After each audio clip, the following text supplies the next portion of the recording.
It's my pleasure, and it's a great pleasure, to introduce our opening keynoter, Scott Blake Harris. I don't think there's anyone in the room that doesn't know that Scott is NTI's Senior Spectrum Advisor, and I don't think anyone in this room doesn't understand how important that job is at the current time. So I want to mention just a couple things about Scott, and I am going to try throughout today not to go repeat everything that's in the bio, because I want you to be able to look at your brochure. But I do want to point out that Scott has held a number of positions in a number of different government roles. He served as General Counsel of the Department of Energy and as Chief Counsel of the Export Administration at the Department of Commerce, as well as founding the well-known law firm of, what is it, Welcher and Harris? What's the current name? It's HWG now. I'm reduced to a letter. Okay. Well, I'm glad that H is still there. Scott, of course, founded that firm, which is now a major player in the communications law industry. But Scott was also the first chief of the FCC's International Bureau, and I didn't go back and look it up, but that was in the mid-90s, I think, and that's where I first met Scott when I was still in private practice at the time. And you know, I saw very quickly that Scott seemed to me to be the very definition, or epitome, I should say, of a can-do person serving in government. You know, I could just tell that his goal was to try and make the FCC work better. And, you know, government benefits immensely when people like Scott Harris dedicate a significant chunk of their lives to public service. And, of course, I'm in a position where it's not my role to always agree with everything that Scott or other government officials do, and I don't. But nevertheless, I also understand and appreciate their public service and understand why it's important. So with that, please join me in welcoming Scott to the podium.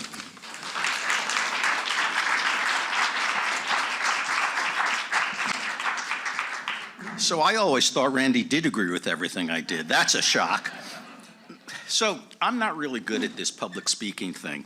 And I'm probably making a terrible mistake after he says really nice things about me to begin by exposing my incompetence. But I'm going to do that anyway. I'd like to begin today by noting that I am terrible at math. I mean, really, really terrible at math.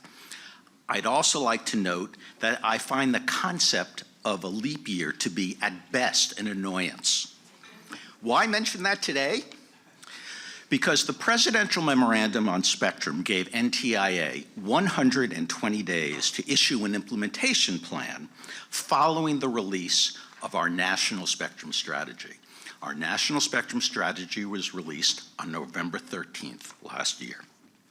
Using my math skills and forgetting about leap day, I quickly calculated that the plan needed to be complete by March 14th. And we have been working towards that goal for months. And then I learned from a friend at the White House that there's a website called something like www.calculatethedays.com. Who knew? Well, I recently checked it. The bad news is that it said the implementation plan needed to be released on March 12th, not March 14th, the date we've been shooting for. Now, If you think taking 2 days off of a deadline for a report like this is no big deal, you have never worked in government. The good news is that my colleagues did not abandon me, though some of them thought about it, and that I serendipitously had been invited to speak here today. When Randy invited me, I said, you know, I'm not sure I should do it. It's going to be awkward because the implementation plan is coming out 2 days after I'm here. I'm not going to be able to say much about it. And he said, you know, you could tease it a little bit. So I'm good at teasing, so I said, sure. But the deadline was today. We met the deadline. It is online at the NTIA website, and it went up at, 20 minutes ago. I commend it to you. It is a boring piece of work, but it is really important. And so what I thought I would do is talk just a little bit about it today. But before I do, I'd like to say something about the NTIA team that has been working on the spectrum strategy and the implementation plan. We kicked off this process March 15th last year with a request for comments on the strategy. We held 2 public listening sessions, 2 tribal consultations, reviewed well over 100 comments, met with our federal colleagues, held dozens of one-on-one meetings with stakeholders. We then drafted and worked with our colleagues across the government to issue the National Spectrum Strategy. We then issued another RFC for the implementation plan. We reviewed about 75 comments. We held meetings with our federal colleagues. And again, we held dozens of one-on-one meetings with stakeholders. And today we issued the implementation plan. 2 days, less than a year, after we kicked off the process. I think it's 2 days, I won't swear to it. This was an extraordinary effort by an extraordinary group of public servants, and I was truly privileged to be able to work with them. Their work has yielded what I believe will be understood as the most comprehensive and far-reaching overhaul of spectrum policy undertaken in decades. It focuses on new band studies for spectrum access, on restructuring the policy process, on leaning into technology development, and on expanding the spectrum workforce. When you combine that with the FCC NTIA MOU signed in August of 2022 and the presidential memorandum itself, I think the last 18 months or so will be seen as transformative in the spectrum policy space. With that, let me turn to the substance of the implementation plan. It's best described, I think, as a roadmap to reach the goals of the spectrum strategy. It really describes the nuts and bolts of how government, working with the private sector, will achieve the goals of the strategy. It's set up this way. For each strategic objective set out in the National Spectrum Strategy, the implementation plan identifies specific results that should be accomplished. The federal agencies responsible for accomplishing those results identifies contributing stakeholders in both the federal government and the private sector, and finally sets out a timeline both to begin and to complete the actions necessary to reach those results. I could stand up here literally for a couple of hours going through each objective and the corresponding results and timelines. But for the sake of your emotional well-being and mine, I'm going to not do that. What I will do is cherry pick just a few of the things in the implementation plan that I think might be of particular interest to folks in this audience.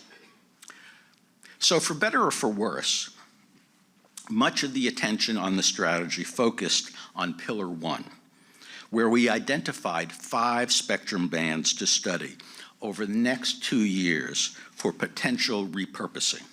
So I'll start there.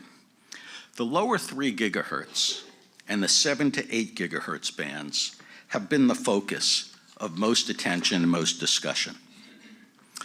The implementation plan provides that NTIA And the agencies that are now the primary users of those bands will co-lead the studies. For lower 3 gigahertz, for example, that means the studies will be co-led by NTIA and DoD. In both of those bands, we will study the potential for repacking, compression, and relocation of federal systems. And for those of you who's wondering, no, this work has not been done before. We will also study the possibilities for more robust sharing, both through advanced dynamic spectrum sharing and other more traditional spectrum mechanisms. In addition, as part of the lower 3 gigahertz studies, we will look at adjacent bands just below 3.1 to see whether additional federal use is possible. The studies for each of these bands will be led by a spectrum study group co-chaired by the most affected agencies, and those study groups will be established this month. The final reports on all of these bands will be due by October 2026. That is about 2 years after we expect SRF funds to be made available to those agencies to fund the studies. We're actually setting up a streamlined process for seeking SRF funding, but we still think it'll be early fall before that money is available.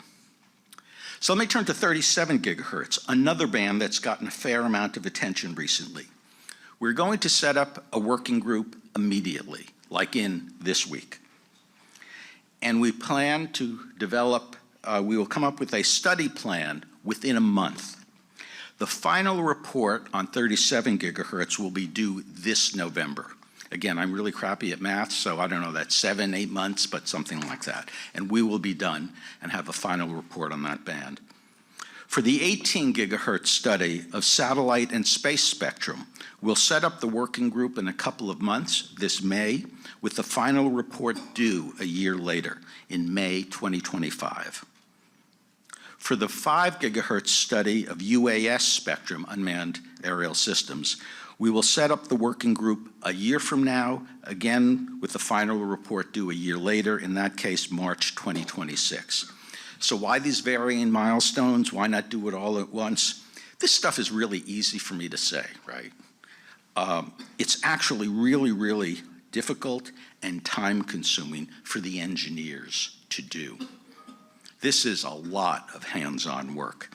We and our federal colleagues simply don't have the resources to do everything at once, though you can see there will be a lot of parallel processing.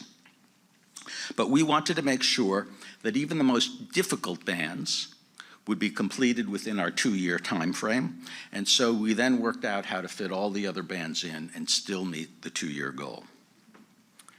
So let me talk for a second about Pillar 2, which called for improving collaboration and long-term planning on spectrum decisions.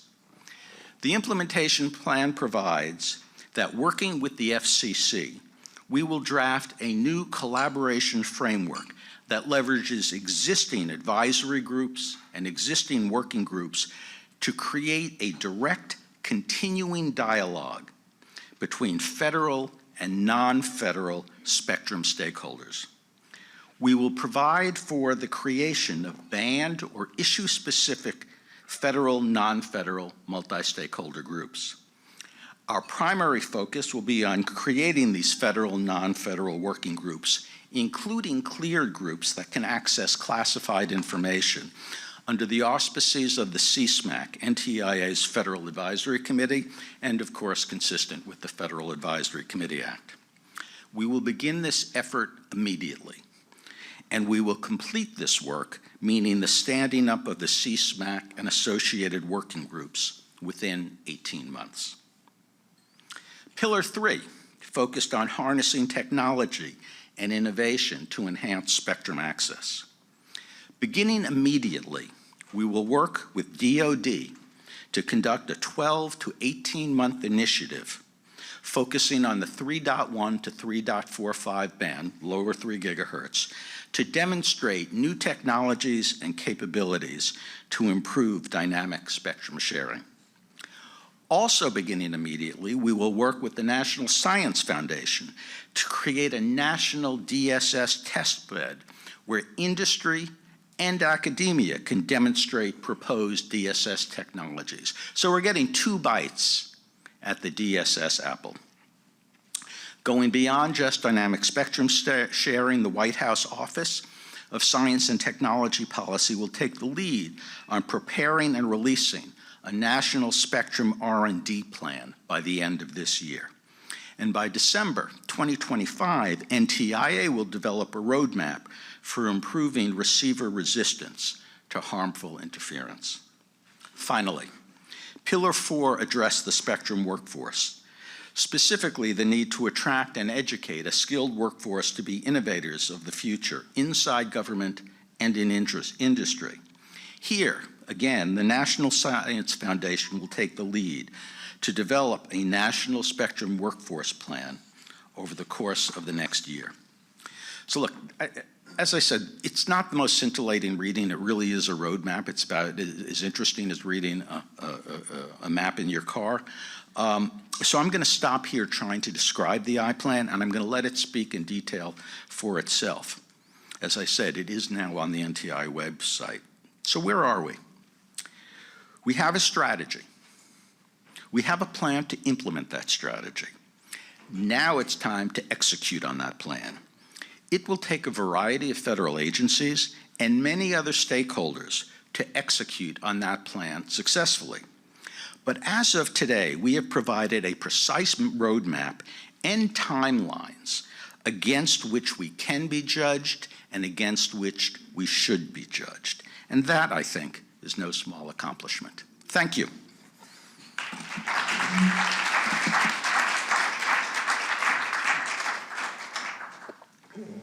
Scott, thank you very much.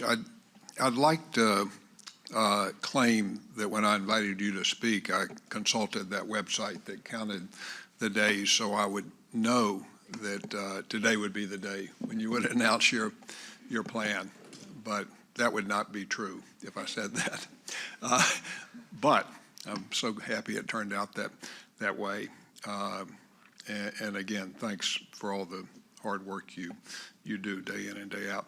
So Scott has agreed to take a few questions, and I'm going to call on you for a question. Kathy, you have a mic there.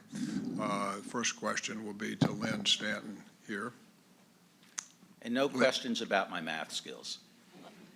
This may actually be a question about Paul Kirby's math skills. He sent me an email asking me to ask you that the original strategy had said that the studies of the bands would take 2 years, and his reading of the plan and the schedule in the plan is that the lower 3 gigahertz and the 7-8 gigahertz bands would take about 2.5 years. If you go back to the original documents, the presidential memorandum and the strategy, it says in cases where SRF funds are required, it's 2 years from the receipt of those funds. Okay, so That part I that's the didn't reason screw up. for the Yes. discrepancy, if it's a discrepancy. It's not a discrepancy. Not a discrepancy. Just to be clear, and tell Paul I said so. Okay, thank you very much. Bye. Kathy, right here. Kelsey. Hi, Kelsey Griffiths with Morning Brew. I wanted Hi. to see if you had a chance to look at the Spectrum Pipeline Act of 2024 that was introduced yesterday, and if so, I have is that heard something? about it. I have not seen it. I will tell you, even if I had, I'd probably say nothing about it up here today. I do know that it included auction authority for the FCC, and I just want to underscore how important that is. If we find spectrum that can be auctioned as a result of this whole process, and the FCC doesn't have auction authority, I'm just saying. Thank you. Okay, do we have another question? Jonathan? And let's, we are recording this. Everyone should be aware of that, and we'll have the videos up. tomorrow, hopefully. So state your name, if you would, and affiliation, and that'll help us for identification purposes. I appreciate the disclaimer before my question. So Scott, thank you so much. My name is Jonathan Cannon. I'm with the R Street Institute. And really appreciate you kind of going through a rundown of what the strategy entails. Really, I thought I was going to make everyone fall asleep, so thank you for that. You got the right crowd. So my question is, once you've done all these studies, and obviously with a lot of the federally controlled spectrum, if the report identifies a ban and recommends that ban for commercial operations, if the current incumbent using that spectrum refuses to give up that spectrum, what is kind of the process and the steps to? So to be clear, for all of these studies, the agencies that are using the spectrum are going to be part of the studies. They will be part of they will be among the folks reaching the conclusions. I cannot imagine a situation in where we go through the entire process, everybody working together, and we reach a conclusion, and then someone says, no, it isn't within the realm of the possible. So you don't have concerns that I there do could not. be? Okay, fair enough. I want to say about all of this to date, the National Spectrum Strategy and the implementation plan, we have worked really closely with all of the affected federal agencies. What we have issued is a consensus document, one we are very proud of, but it's a document produced by all of the agencies with an interest in spectrum. And so this is the government speaking as in one voice, and I think doing so in an incredibly constructive way. And I'd also say our federal partners have been enormously helpful in getting this done and meeting the deadline. We surprised them too, losing the 2 days, but we managed to get it all done together. Okay, Kathy over here.